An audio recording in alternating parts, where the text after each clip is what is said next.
Semua berawal dari COVID-19. Ya, ketika COVID-19 masuk ke Indonesia, banyak orang kehilangan pekerjaannya. Ratusan, enggak, ribuan bahkan orang yang kehilangan pekerjaannya akibat COVID-19. Dan gue adalah salah satu orang yang terkena dampak dari COVID-19. Berangkat dari situ, gue kehilangan pekerjaan dan gue mencoba peruntungan gue di dunia YouTube. Dan gue sudah banyak banget mencoba, beberapa kali gue bikin konten, berapa kali genre yang gue coba di YouTube. Dan hampir semuanya alhamdulillahnya orang selalu nganggep gue sebelah mata. Dan bahkan mungkin gue ngerasa saat itu alam pun tidak mendukung gue untuk menjadi konten kreator. 1 tahun berlalu, dimana titik terendah dan hampir menyerah itu datang. 19 Desember 2022. Dan ini adalah hari dimana gue ketemu sahabat lama gue, Ale Kowart. 1 tahun gue gak pernah kontekan sama dia, tapi di hari itu gue gak sengaja ketemu dia di Bandung. Dan tiba-tiba Ale bercerita tentang sebuah kisah seorang anak yang berbakti merawat ibunya dengan kondisi yang memprihatinkan. 12 tahun hidup tanpa listrik dan air bersih.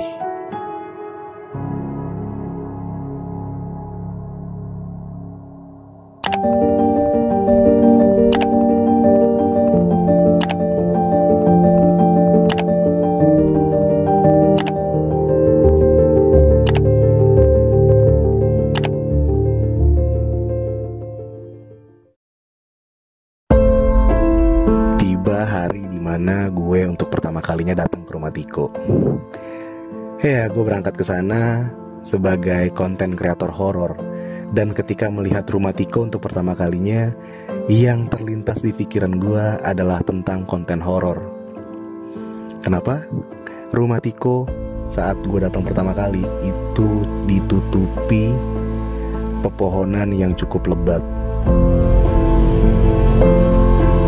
Sekarang gue sudah bersama dari anak ibu yang tinggal di dalam sini nih. Kita kenalan dulu nih mas. Iya. Saya Irfan. Tiko. Mas Tiko ya. Iya. Saya mau mastiin dulu nih mas. Saya mau confirm dulu, mas beneran anak dari ibu yang tinggal di dalam ya? Saya anak kandung.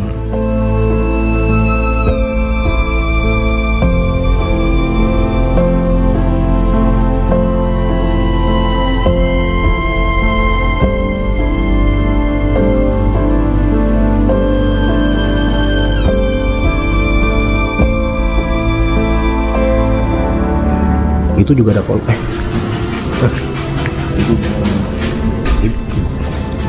Marah nggak mas kira-kira mas? Enggak, kalau ini biarin aja. Biarin aja ya. Kalau marah emang begitu, barangnya gitu. Oh itu lagi, itu bangun tuh ibu ya? Bangun. Iya, beruntung banget gue memiliki teman-teman yang luar biasa. 2 Januari 2023, hari dimana gue meminta bantuan ke teman-teman gue sesama YouTuber untuk bantuin gue kerja bakti di rumah Tiko dan Ibu Eni. Luar biasanya di hari itu temen gue dateng, bawa temennya lagi, sehingga yang tadinya gue cuman prediksi yang datang itu 5 orang sampai 7 orang, ternyata itu yang datang sampai lebih dari 50 orang. Kenapa gue bilang lebih dari 50 orang? Karena di luar teman-teman gue yang tadi bawa temennya, ada banyak orang lain yang gue gak kenal tiba-tiba datang, bawa sapu, bawa peralatan. Iya, gue gak kenal dan gue gak tahu itu orang dari mana, tiba-tiba datang ke sana dan ikut ngebantuin gue sama teman-teman gue kerja bakti. Masya Allah, gue gak tahu ya. Ternyata impact dari sebuah sosmed itu luar biasa banget. Ya, akhirnya kita bahu-membahu untuk membersihkan rumah Tiko dan Ibu Eni.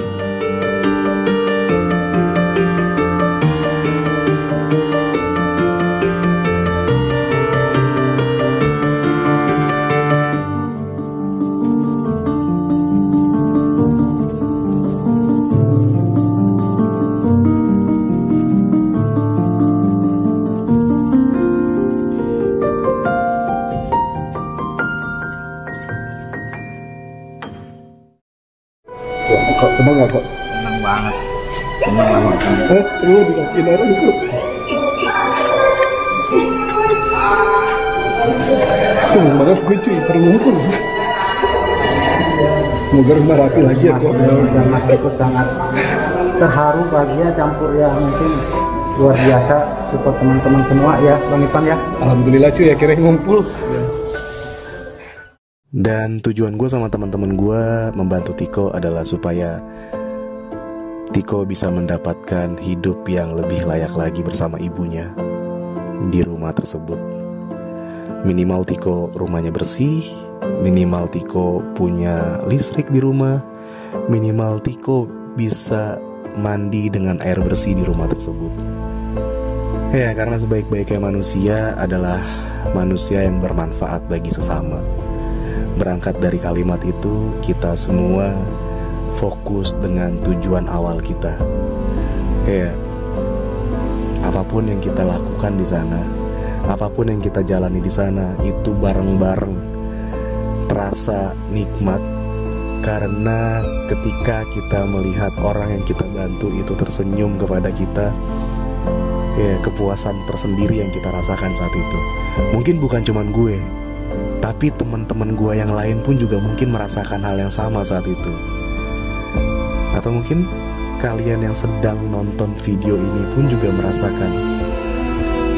Allahu a'lam. Tapi yang jelas, ketika gue melihat Tiko saat itu dan mendengar setiap cerita yang Tiko ceritakan ke gue, ya, gue rasa gue perlu membantu Tiko sampai sejauh mana gue kuat. Dan akhirnya itu terjadi. Dan akhirnya kita membantu Tiko.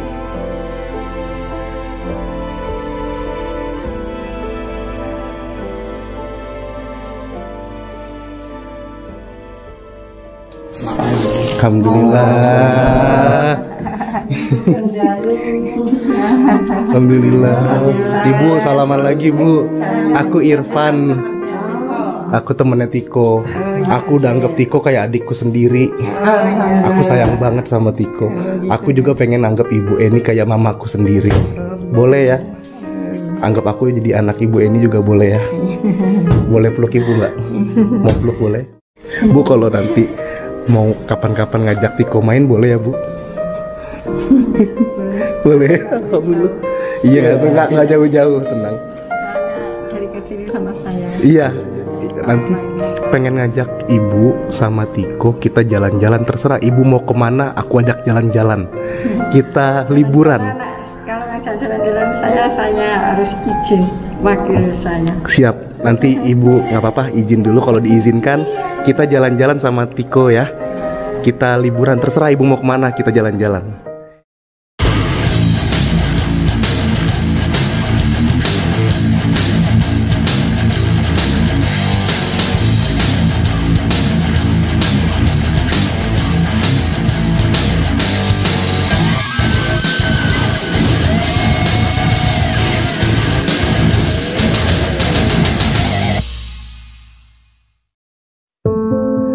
Tak terasa waktu telah berlalu. 8 bulan telah berlalu. Banyak banget yang sudah berubah ketika gue pertama kali bertemu dengan Tiko. 19 Desember 2022. Dan sekarang bulan Agustus 2023. Sudah banyak banget yang telah berlalu, sudah banyak banget yang telah terlewati. Di rumah itu, di rumah Tiko saat itu, pertama kali gue lihat, sampai sekarang yang gue lihat, itu sudah banyak banget perubahan dan perbedaannya. Termasuk kesehatan Ibu Eni, terus juga kondisi Tiko saat ini yang sudah menikah.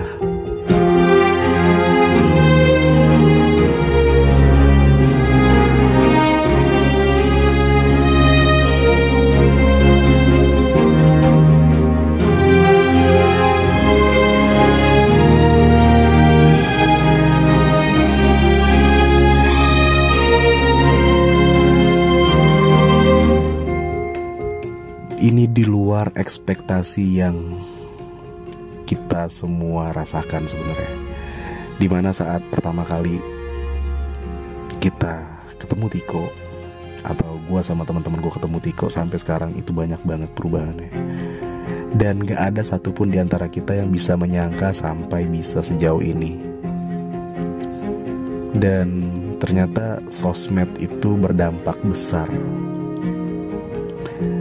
Ya, ketika kita bisa membantu sesama dengan apa yang kita punya, kalau kita bisa, kenapa enggak?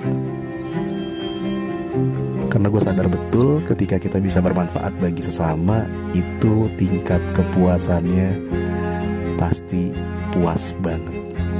Melihat orang yang lo bantu itu bisa tersenyum, belum sampai bilang makasih ya, dia baru tersenyum aja, itu bahagia banget.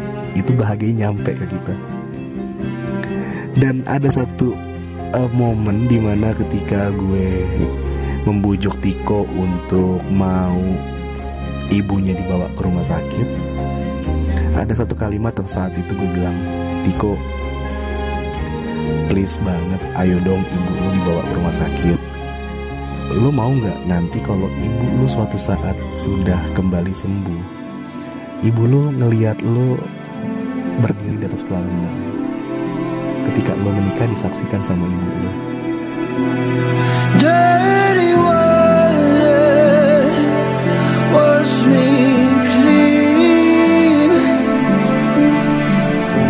You'll always be a part of me. There's blood on my hands. Alhamdulillah akhirnya kejadian juga Tiko nikah.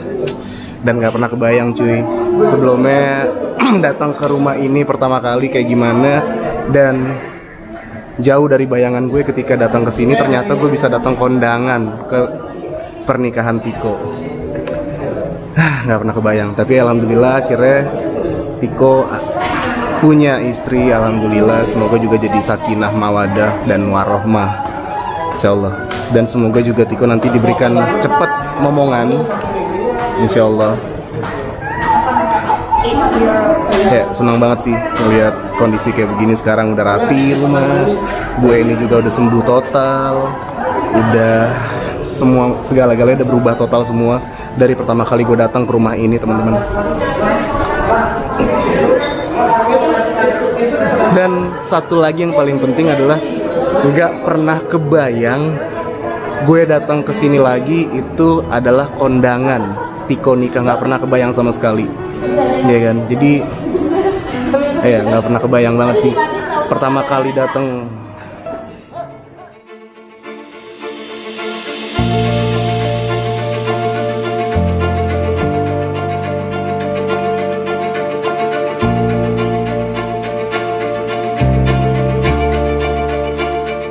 Semua isi rumahnya sudah terisi. Dan yang terpenting adalah di rumah tersebut penuh kebahagiaan dari semua orang yang datang untuk menghadiri pernikahan Tiko.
Ya, demikian cerita dari Bang Breu TV ketika pertama kali bertemu dengan Tiko dan Ibu Eni sampai akhirnya berada di misi Mbak Putri. Gak akan cukup untuk menceritakan secara detail tentang Bang Breu TV. Ya, gak akan cukup. Oleh karena itu, insya Allah mudah-mudahan lancar. Gua akan menyajikan sebuah film pendek bener-bener detail menceritakan segala sesuatunya tentang Bang Breu TV, yang mana kalian bisa menikmati film pendek tersebut dalam waktu dekat. Sampai ketemu di film pendek. Raus pisan.